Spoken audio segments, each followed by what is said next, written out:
Good day, my friend, and I hope you're well. This is kind of a review, kind of a weekend review, a sort of kind of a recalibration, a debrief, kind of a post-mortem of all that is going on, and especially you, if you're new to this, if you're kind of wading in and you're saying, what is all this? What is all this talk about? Erika and Candace and you look like you're having fun. Oh, we're having fun. Come on in. Come on in. There's plenty of room in the tent and in the pool. The beautiful part about this story, the beautiful part about, among other things, inter alia, as we say, is the fact that it is not political. You don't have to know anything about anything, which always helps. Not that people do, but don't worry about it. You don't have to know geography or politics, the history of it. No. It's so simple. If you've ever watched Dynasty, those maybe that's before your time, but there was always like these two. Now, let me explain something. Candace is not. She's more like. The other one is. Don't mess with Candace. Whatever you do. I've said before, I know this sounds crude, I'd rather suck a hospital mop. I'd rather lick a belt sander. I'd rather drink ink or lick a bar rag than tangle with Candace. Especially when she says, I know what I'm talking about. Oh, okay. Stand corrected. My bad. Have a nice day. See ya. I'll be in the back. But some people don't understand that. They don't get it. And a lot of people are jumping on board because we think, can't prove it, but we think a lot of these influencers, people that we used to kind of trust, we think they're doing it just because they're being paid, that they're on a payroll. Now you can ask, well, who's behind the payroll? Look, don't worry about that. Seriously, you can guess. There's nobody's admitting it. It's probably a combination of a bunch, but that's not what's important. Understand the lay of the land. Or as this one salesman said, the lay of the lamb, which I never understood. Now, it works like this. Charlie Kirk was, and we got to be careful because this is YouTube, was assassinated. Can you hear me? He's assassinated. He was taken out not by somebody random, and that word, that ass word, is when you normally involve the Don't you love free speech? We have to say words in reverse, red room and PDF file. Is this? Don't you feel stupid? It's like you're spelling in front of your kid. We're gonna go to the DOC doctor. Yeah, okay. What am I? But listen, those are the rules. Listen, as long as I get the chance to talk to you, I'll do some stupid spelling if I have to. But the key to the ass is when you commit red room. But for a particular reason. It's not like somebody, like a mob hit where you just want to eliminate the person because of eliminating the person. You want to eliminate the person because of their political ideology, where they are, their structure, their position, their pivoting, what particular stratum they enjoy. You want to stop a movement, stop a cause, stop a culture, stop. It's far more dangerous, far more involved. Okay, you got that? Okay, because that's what that word means. And even a lot of folks like ChatGPT, which I thought was about, free speech and open AI, even they say, oh, no, don't say that. There's no evidence of that. I say, boy, because they're scraping basically all of the internet stories. But and I know. This wasn't some crazy guy who one day, this Tyler dude, who said, I don't like what he's talking about them trans people. I'm going to take him out. I'm going to get Granddaddy's Futenauer, and I'm going to take him out. Right, Fuzzy Wuzzy? Don't even get me with that. He's gay or not. He's got a trans... what is it? This is a trans hot dog. No, it's not. It's a squishy ball. No, it's a hot dog. It's converting. It's not converting.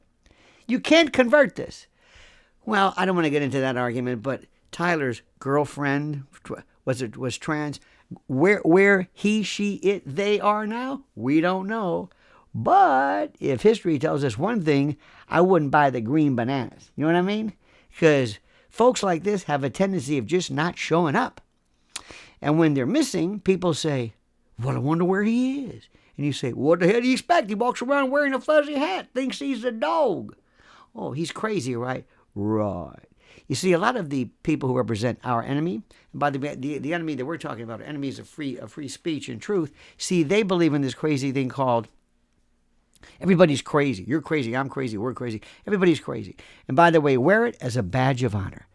I've been crazy for 38 years in the biz, technically, since I first started talk, or when it was a little bit milder then. But they called me crazy then. And I say, damn right.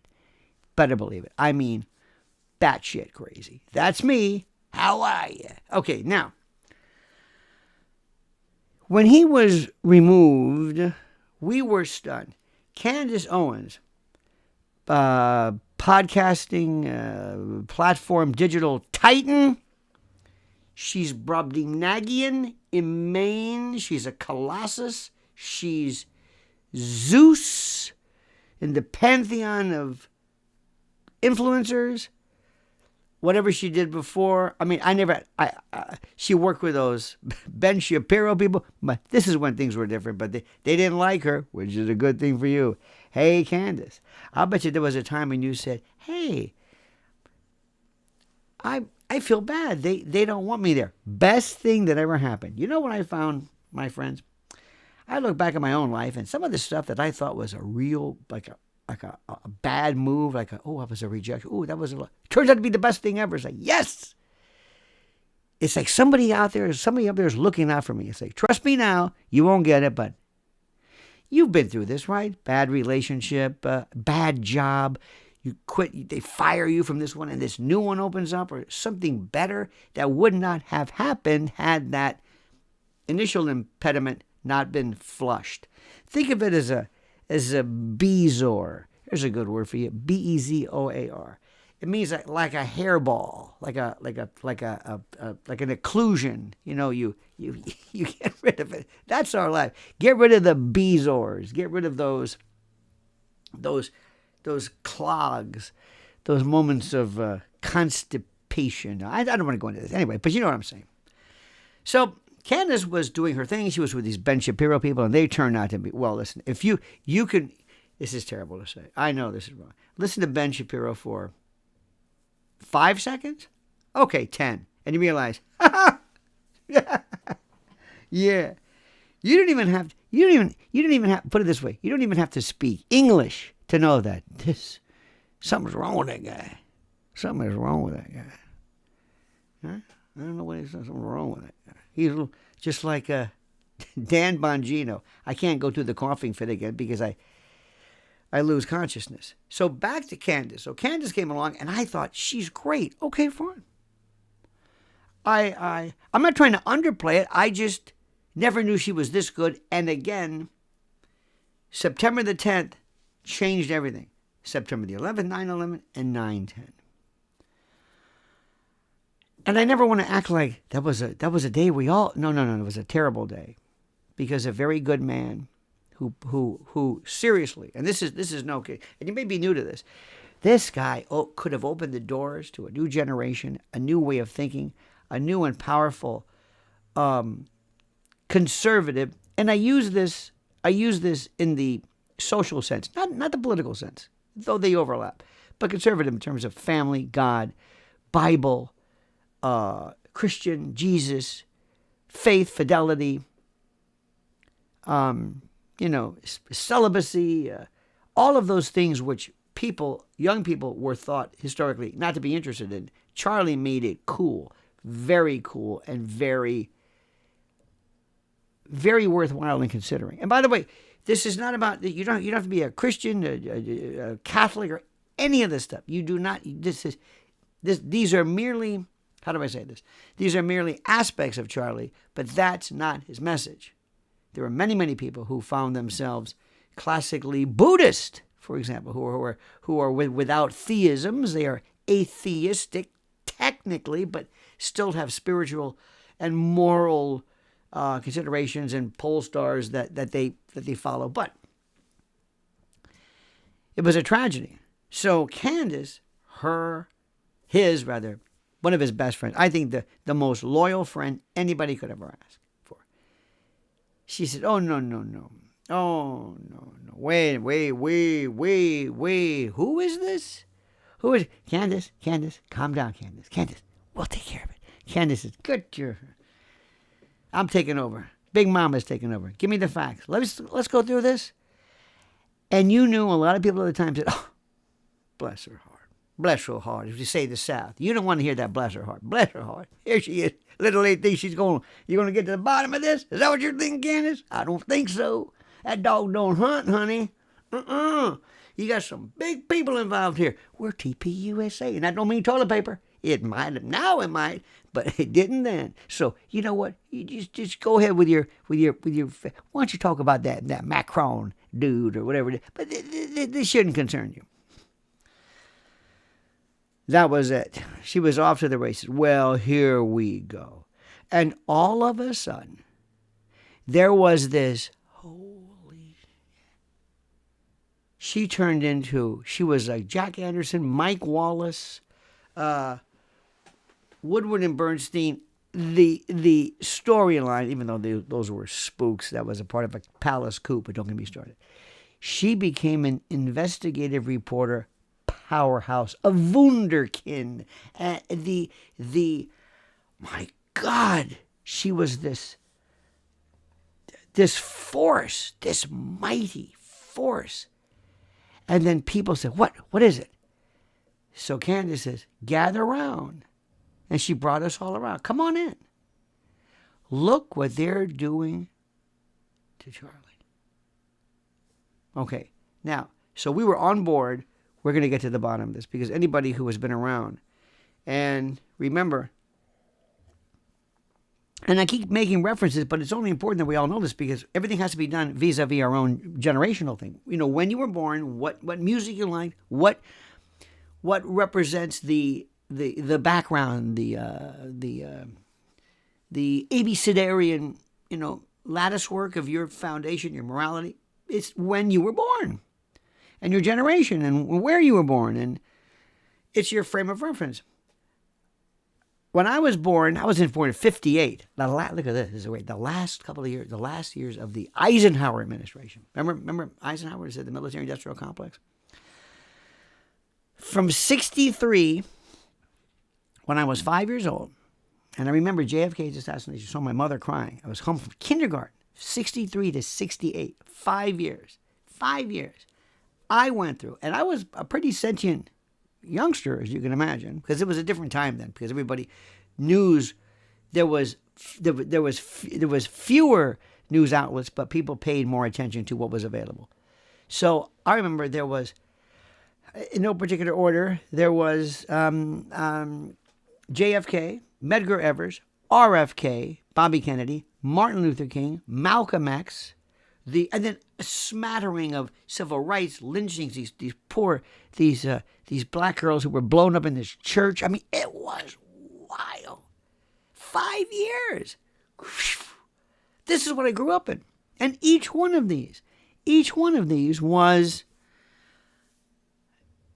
apparently a conspiracy, which is important for you to understand. Stop what you're doing right now. Stop for a second. I want you to learn something. I'm sure I didn't mean to say it, make it sound like I was pedantic, but listen to me carefully. A conspiracy does not mean crazy. You will hear this, especially if you're venturing into this now. Somebody will say to you, I know this is just some kind of a conspiracy. Excuse me. Conspiracy is a group of people. It involves a group of people. For example, a marriage, a duo, a dozen. There are means of which we designate groups of people.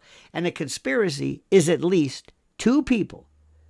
At least you can't conspire with yourself. Conspirare, conspiracy, conspire means to breathe with. Respiration, conspiration, so to speak, to breathe with, where you're one unit. That's what a conspiracy is. Two or more people dedicated to a confederation, an agreement of something that is nefarious, wrong. It deals with a group of people. If you act by yourself, you cannot be conspiring. You're by yourself. It just means two or more people. where you're working together. And with the conspiracy is the crime in addition to the crime itself. In conspiracy law, I can conspire to, let's say, traffic in drugs, and I can traffic in drugs. They're two separate. The conspiracy. It's like when you were, like in Catholic catechism, they said, even if you think about doing it, you've done it. Well, might as well do it then, But that's that. So whenever somebody tells you, is this a conspiracy theory? You say, no. This is no theory about the number of people involved in it. No, this is a theory as to what was done. So I had to say that because it's one of those words that you're going to hear over and over again, and we have to get to the bottom of this. So when they tell you conspiracy, is this a conspiracy? Maybe I don't know how many people are involved, but it could be. That's what you should do. It's the number of people, not the overarching. You can conspire to steal from the donation box on the Sunday church to some SEC huge fraud. It just means two or more. Okay, I've said enough. So that's what that is. So when Candace came along, she said, there's something going on here. There's something going on. There's something going on, and we're not buying this. Well, all of a sudden, it happened. And if you're going to have a kind of the Alexis Carrington or whatever, the Cruella de Vil, but she's not smart enough because, as you'll see, here she came, Erika, with a K, or maybe not, or maybe, I don't know. Erika Kirk, the wife of Charlie. At first, so help me, I swear on the Constitution, I never had any reason to, I knew nothing about her. My thoughts initially were just like most people, like, this is terrible. Her kids. What about her kids? Who? Erika, your kids. Oh, yeah, what's her name? Yeah. Now, as far as I know, they may be, I hope they're ensconced in love, and maybe, I hope maybe Charlie's parents, whom we never hear about, we don't know anything about them. I don't even know if Charlie had a funeral. I have no idea. Because that's what you'll notice. You don't know anything. For all that's being said and done, it was, here's the story. It's like they went to the next act of the play. All of a sudden, the curtain went down. Charlie's over here. Curtain rises. It's Erika. All Erika. And you kept saying, who the is Erika? That's the wife. Yeah, I know, but okay, she's the widow. Okay, but what about Charlie? There's no more Charlie. What do you mean there's no more Charlie? That's it. We don't talk about him anymore. It's like he never existed. Next. He'll exist only when she's laying out the foundation for her crying or her tours, and we'll get to that in a moment. She came out of nowhere. And again, maybe you did. I didn't know anything about her. And the first thing I noticed, and I will tell you something. You know how, do you ever meet somebody who is a psychic, or somebody who is sentient or empathic, somebody who feels things? And I believe these people are very, very real. I noticed something different. I noticed this, well, they may have their sentience. I have mine is a bullshit meter. I mean, and it's like a Geiger counter. But when somebody's full of shit, I don't know why I'm whispering when I said bullshit, but anyway, when somebody's full of shit, it redlines. There's no gradual, there's not a little full of shit. It's like being a little bit dead, a little bit pregnant. Nope, it's full of shit.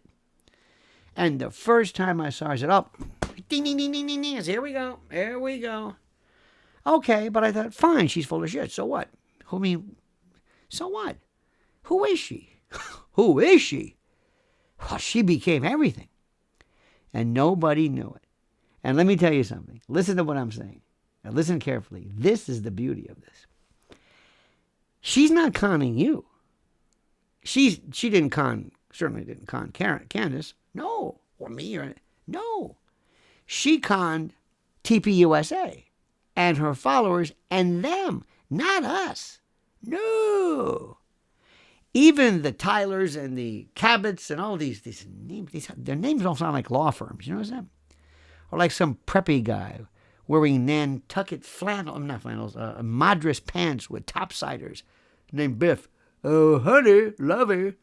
They're Thurston Howells, these weird people that man, literally, it's all male, it's all white, and it's all dubious. Even they said, we had no idea. If the truth be known, seriously, they would say, we had no idea. And they knew her. In the biblical sense, we find out. They knew all about her, but she didn't. It's like you have a car and you've never really opened her up. Let's see what this car will do. Okay, well, let's see what she does. Wow, man, because she went to the wall. First, I noticed, I don't want to speak for you, an inability to convey the slightest bit of understandable sadness, regret, the slightest bit. She's been unable to show the slightest bit without indicating or without showing any concomitant indication of insincerity, falsity, synthetic, unreal, fugazi, to use the New York term. I mean, there is absolutely, positively, there is nothing that she has shown, evinced, indicated, or otherwise that is legitimate. In fact, when you ask people, show me one thing that she's ever said that's real, or that's not subject to, wait a minute, and I heard Candace, and we'll get to her in a moment, one of her latest, she checks all of these records. They're not even sure about whether her name is with a C or a K. Did they change that? And who's her mother? And her mother been married before? And how many times? And by the way, all of this doesn't matter, except that when you make it interesting. Let me say something for a moment. I'm a trial lawyer, former prosecutor, and in evidence law, we have these matters called impeachment. And impeachment is when you're taking the stand, and I'm the opposing counsel. And I say to you, so, you say you were at the property in Cincinnati? Yes. Well, on September the 18th? Yes. Well, I have something right here. This is a record of you on September the 18th in Dallas, Texas. You weren't there, so you're lying. That's called impeachment. I'm trying to affect your credibility in the heart or in the minds, in the eyes of the trier of fact, the jury or the judge in the non-jury case. It's called impeachment. Sometimes if I impeach you on a collateral matter, that means something like, oh, you said you were wearing a red shirt, but it was a blue shirt. Aha! Okay. It's collateral. Doesn't really matter. Unless you make it an issue. Unless you bring it up. Unless you make it. Unless you take something which is normally irrelevant, insignificant, not material, not important, and you make it critical by virtue of your insistence. And that becomes what this is. All of these things, all of these claims of hers. Oh, and there's another, by the way, another rule, kind of a maxim of evidence law, and that is every witness puts their credibility into issue.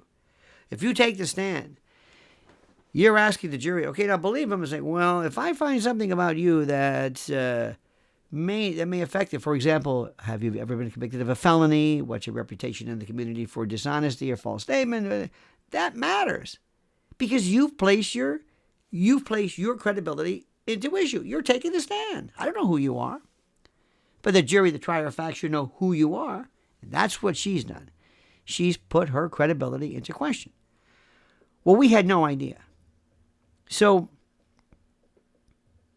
I don't know who it was or how it happened, but this is when it got really good. All of a sudden, things might have been like, she still wasn't that big of a deal. She still wasn't, she was important, but not really.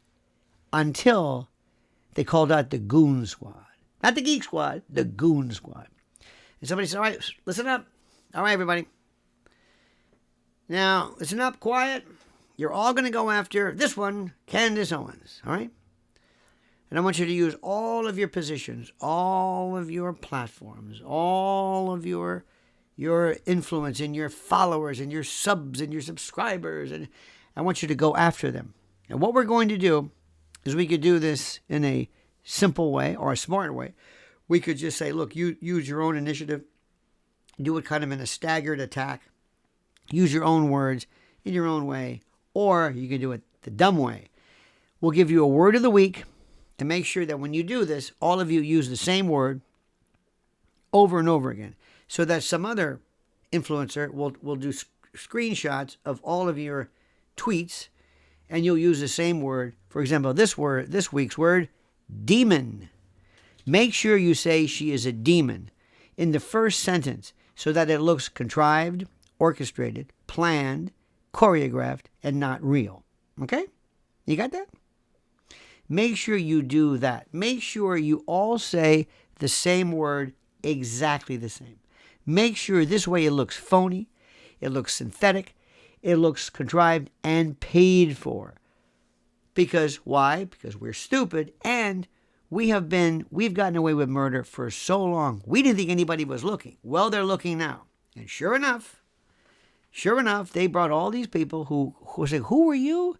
People that you would have never thought would all agree. And then you think, oh. So that's why they thought that, they're together. Oh, okay.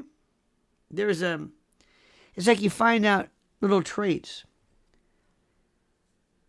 This is a weird analogy, but historically it's interesting. In the 20s, 30s, in show business in Hollywood, the gay community was very underground. It was a much different world then. And if you came out as gay or a homosexual or whatever, your career was over. So they had to figure out a way to speak, to find out who was gay and who wasn't. And they had code words. And they were called Friends of Dorothy. Later on they called it about the Lavender Army and all kinds of words. But the Friends of Dorothy. And that was a code word. And they would meet sometimes. They would have to meet just to talk. Nothing really nefarious, nothing sexual. But it had to be clandestine. It had to be underground because your career was. And no matter what you think about gays, whatever, that's nuts. That you can't even talk about something in the United States. But you know what? Today we're really not any better. Here I am saying red room. I'm a grown man. I can't even say what. Anyway, so now you're realizing, by virtue of the code words they're using, these folks, and I'm not going to go through the names, but you know who they are. Oh, this one. Oh, you're into what? Well, first of all, using the same code word, demon, this week's word, and you came out of nowhere, and you don't even have a reason to explain why you're upset with Candace. For example, you've exhausted the she's a widow. Well, we know that. During the Kennedy assassination, when people were very suspect of everything and anybody, in fact, we did post Warren Commission and pre-Zapruder, a lot of people said, we don't believe anything. Mark Lane and before Oliver Stone, a lot of people said, we didn't even know who's in charge. And what does Jackie know? And nobody said, she's a widow. Well, yeah. Coretta Scott King, who came, hey, she's a widow. Would you stop with it? Yes. And the children don't have a father. That never stopped us then. This was in the 60s, early 60s. He said, what are you telling me she's a widow for? What am I, stupid? Is that supposed to be like, is that the garlic cloves to Dracula or whatever, the cross? Is that it? Is that my third rail? I can't talk about somebody who's a widow? They're going after Hillary Clinton, like it or not. She's tough. She's okay. They went after everything. There are people who are suggesting that she's got her own red rum. Well, she's not a widow, but she's a wife, and her mother died, and there's always... Netflix is going to be doing, a hatchet piece coming up on Murdoch. It is. I'm reading, and nobody cares about that. But for some reason, in the pantheon of investigation, in the entire horizon of the world of investigation, they told you she is off limits. Maybe because people realize, and here's something else, she's not very bright. Boy, is she not bright. she has like one speech and she forgets the other speech. Well, I never really dated because I've got friends of mine. I was in New York and I didn't date men, and I was rather virginal. I'm adding that word, but I didn't. I didn't do that because you don't have to go out and drink. And what kind of life is that? Drinking? Well, a lot of packed bars must not be that bad. Anyway, turns out this all bullshit.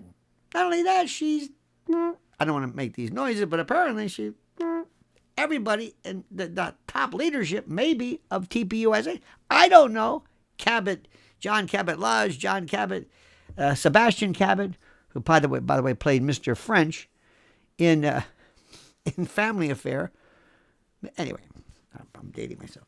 But all of a sudden, I say, excuse me, this story that you volunteered is bullshit. She's a widow. Stop that. That doesn't work anymore. Then other stories. And then Candace goes into this. Put it this way. There's Ancestry.com and there's Candace.com. And you sure as hell don't want Candace.com if you're hiding something. Because I don't know she must have a team. She says the other day, I want to thank my great research team, Buffy, Toby, Eddie. I don't know the names, but she made like 3 people. These people must be, damn. Whatever they're making, they're not paid enough. She's got charts. They've got marriage, and of course, Candace's Erika's great-grandfather, Sebastian Udalwich, was born Festus Armington III, and he was hanged for being a chicken thief, or whatever it is. Jesus, where did this come from? And half of the time, I guarantee you, the Frantzve crowd, I guess her maiden name, they're sitting around saying, did you know that? I didn't know that. Did you know that? Mom, did you do that? Mom, how many times were you married? Who? This isn't my dad? Luke, I'm your father. What is this? It's just, is there anything real? Anything? Is there this woman, they asked her the other day, and these little lies, like my friend Gordon Soley always said, some people would rather climb up a tree and lie than stand there and tell the truth. They lie about stuff that's not even important. Opening the door, which is another legal term, evidence term, for Candace to say, well, that didn't happen either. Somebody said, how did you get into the pageant world? Well, I didn't want that. No, I'm a tomboy. I cut my hair funny. I like to climb trees. We'll get to that when they do. There's something to that. There's a little smoke to that fire. Yep. Anywho, she said, yeah, well, somebody nominated me. I don't know. And I got this thing in the mail that, Publishers Clearinghouse, you're an entrant in the Miss Arizona. Okay. Hey, Mommy, do I have anything better to do? No, honey. Let me give this a shot. I'm not going to win. Would you stop that? And then according to Erika, you could have this frame, stop. You know how they freeze it and they change the color and then they go to, she's been in pageants maybe her whole life. This is like John Benet Ramsey, bad example, but this poor kid from the time of conception, she was in wearing the hats and the good ship lollipop creepiness. So she's lying about that. She lies about everything. Well, I don't have any boyfriends. They showed these sizzle reels with these 2 people. You can tell when you can tell when people are, you know what I mean? I don't know what this. Well, I know what it is, but it's the most incredible thing I've ever seen in my life. What's real and what's not. And that's just one piece of the... So, with this multitude, this phalanx of supporters who were worthless. They all used the same word. They all had the same immediate anger level. They never even explained to you how the they were brought into this category of dispute, or they all just came out full force, full guns, and it was so phony. And you're going to see them you'll see a couple of stragglers, some new YouTube channelers who say, "Hey, I think they're being mean to Erika." Say, hey, kiddo, where have you been? I'm just trying to build up my numbers. Well, it's over with. Watch the people, including Bongino.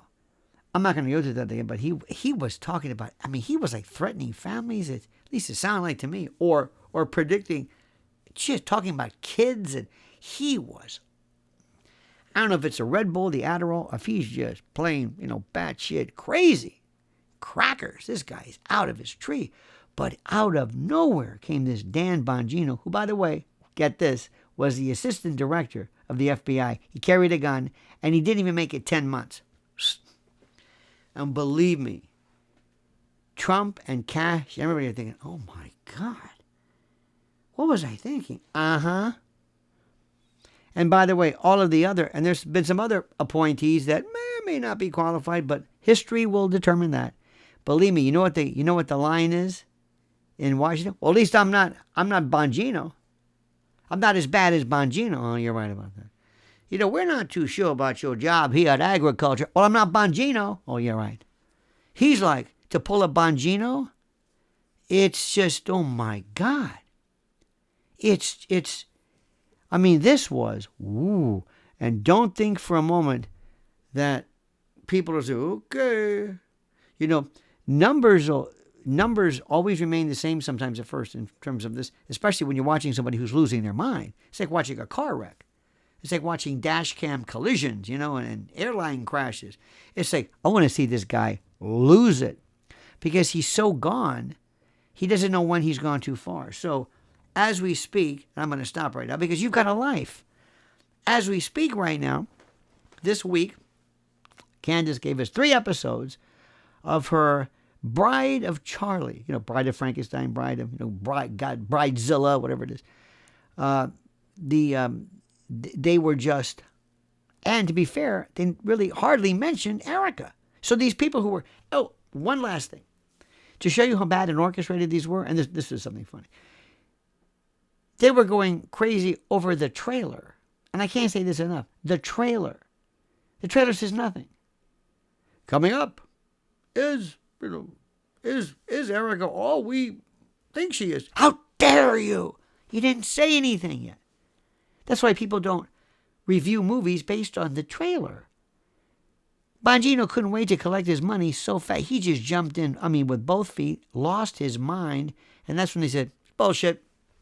It's a trailer. Nice try. You had your chance here, and you were the assistant director of the FBI? You were Secret Service or whatever you did, because he's a tough guy, He's a tough guy. There's a lot of things. Let me tell you something. Middle age to some people makes them crazy.